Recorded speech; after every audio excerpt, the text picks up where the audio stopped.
Hello, in this video we show you what could be one of the causes if you have a problem with the transmission valve block on your Opel Corsa E. One of the causes could be a blown fuse, so here in the video we show you the location of the fuses for the transmission valve block.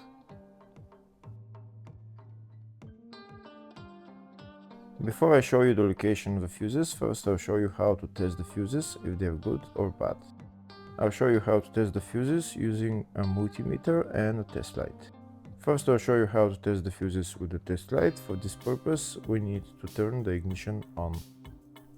This is the test light that I'm using. We need to attach the cable of the test light to battery negative or somewhere on chassis ground.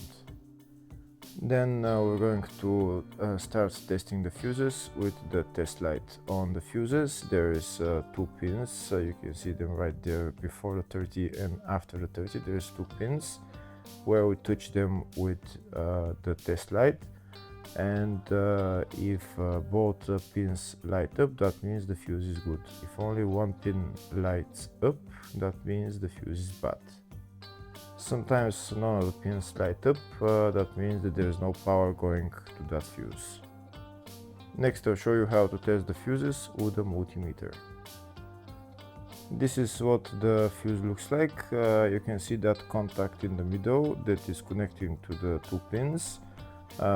This is the contact that shows if the fuse is good or bad. If the contact is burnt, that means the fuse is bad. If it's not, if it's connected, that means it's good.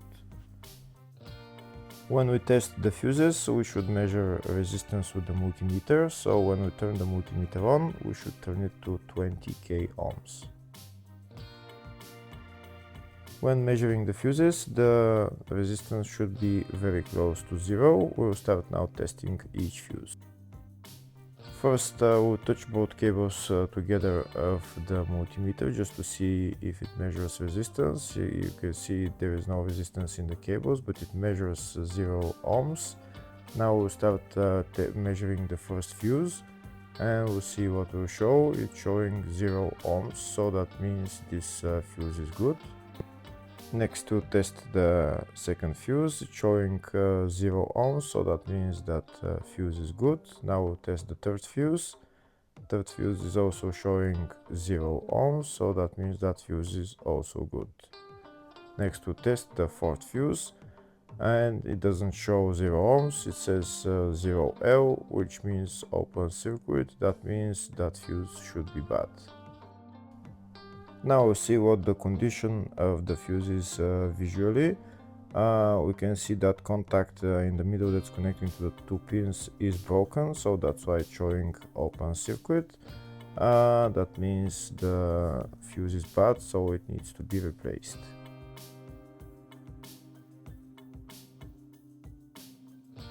Next I'll show you the location for the fuse boxes on this Opel Corsa E. There is one main fuse box in the engine bay and one in the fascia. First I'll show you the location of the fuse box in the engine bay. It's located behind this plastic cover. That's the fuse box right there. There is also another fuse box, engine bay 2, which is on top of the battery, just on the left. And next I'll show you the location of the fuse box in the fascia. It's just behind this cover.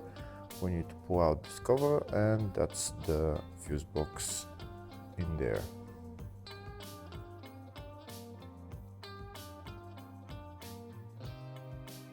Next I'll show you a diagram of all the fuse boxes on this Opel Corsa E. There's two fuse boxes in the engine bay 1 and engine bay 2, and two in the fascia 1 and fascia 2 fuse boxes. Next we'll show you the location of the fuses for the transmission valve block on this Opel Corsa E. Fuses are located in the engine bay fuse box, and the fuses are F8 and F18. Hopefully the video was helpful. Please like and comment. Успокойте се малко, е всеки излизам отвънка ще играете.